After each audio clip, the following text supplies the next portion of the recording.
Hello, hello. Drew T. Jackson here with Drew T. Jackson Coaching, Speaking, and Training. I'm a small business coach with an emphasis on leadership development. And so today we are continuing in our series for small business owners who are seeking to develop a team. And I know you, because I am you, and you want to build a team because you want to build a business. You don't want to simply be self-employed.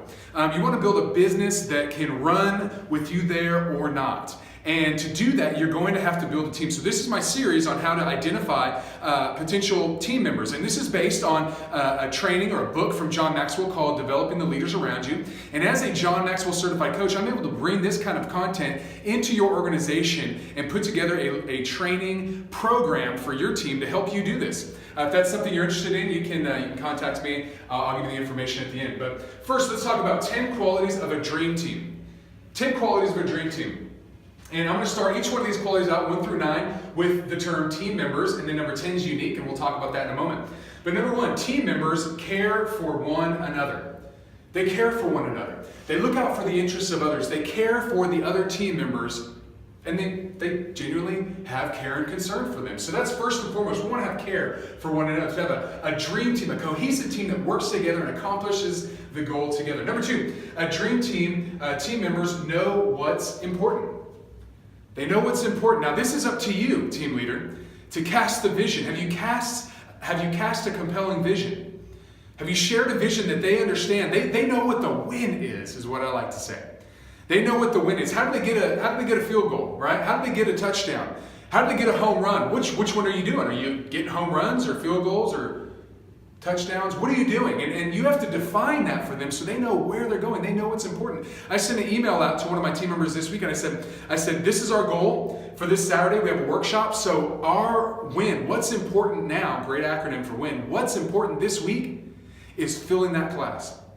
We can pull off of everything else because right now we need to just do everything we can in our power to fill this class. Make phone calls, send emails, campaigns, everything we need to do to fill that class. That's what's important. Now, I define the win. She knows very clearly what's important. All right, number 3, you communicate with one another. Now I'm building a team, assembling a team, and I have a lot of new team members on my team. And this is an area where I need to grow. Communicate with one another. I have communicated with all of my team members individually, but I've not brought them together to communicate with one another. We all work remote.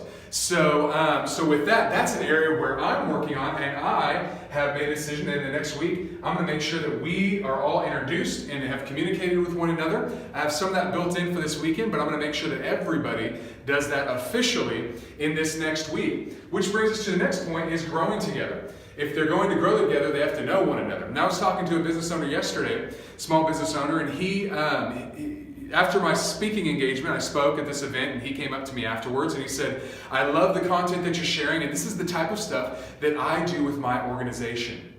And he takes the initiative, and he goes through and he reads chapters of a book with his team members, and then he discusses with them, which is very similar to what I do in an organization. Is I'll come in and I have curriculum and I have content, and I can bring that in, and people can look over the content beforehand, and then we discuss it, and we engage and interact, and it brings growth. They grow together. Number 5, we're talking about the qualities of a team, of a dream team. Team members have team fit.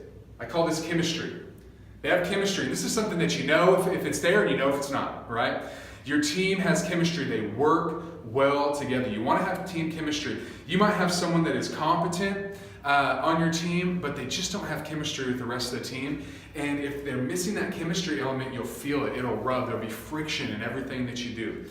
So a good team, a dream team has chemistry. Number 6, team members have a team first mentality. It's we before I. It's the team before my own interests. And that's something that you have to develop, you have to communicate, and you have to model for your team that, hey, I'm looking out for you and your best interest, and we're all going down this road together with a common goal. Number 7, team members play a unique role. Team members all play unique roles on the team. They recognize that they have a unique role on the team. And if there was 2 people that had the exact same skills and the exact same responsibilities, then one of them is unnecessary, right? So everybody plays a unique role, and that's why they are on the team. And they recognize that, and they find more value in themselves, if you can define this for them, what they do unique to the team, they are going to be more bought into the team, and you will be on your way to having a dream team. All right, number 8, team members know the reality of the situation. They know the reality of the situation. Now, this is a responsibility on you, small business owner, to define reality. Now, more than likely, they'll have a general idea of the reality of the situation, but it's your responsibility to let them know. The leader's first responsibility is to define and accept reality. Hey, if you're not making your goals that you set at the beginning of the year, then go to your team and say, we are not making these goals. We need to adjust. We need to make some changes, and we need to figure out how we can go about making these goals. But they have to know the reality before they can put thinking power into adjusting. If you never let them know the reality of the situation, then how are they ever supposed to feel the urgency or the pressure that you feel? So they know the reality of the situation. Number 9, qualities of a dream team, is that team members are willing to pay the price. And you want team members that are willing to pay the price. They're willing to go to bat for you. They're willing to put in the long hours, to put in that thinking power, that hard, energy-consuming power of thinking, and pay the price and say, hey, what we're doing is compelling, and I'm doing it with people that I care about. I'm doing it with people that I have chemistry with, and I know my role, and I'm willing to pay the price. That's a good place to be. That's a dream team, right? That's what we all want. We all want that. And then finally, number 10, an effective team has a great bench. You want great bench strength. And what is your bench? Your bench is everybody that we've been working to develop, and it's the people coming up underneath this dream team that you've put together, that you've assembled. So all the previous weeks, 6 weeks of the teaching on how to develop your team, how to identify potential leaders, how to equip them. All of those teachings, you rinse and repeat.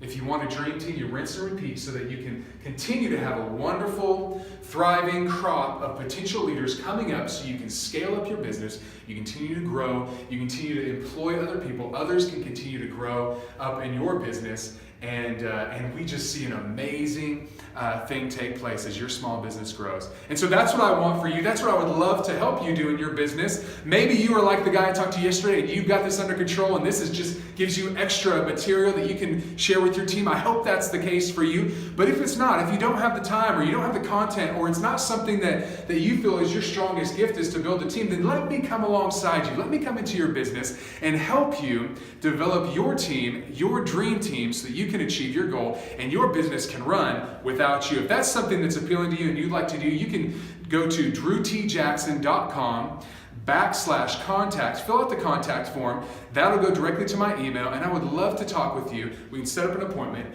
and figure out how I can best serve you and your small business. Thank you so much. I'll talk to you soon. Bye.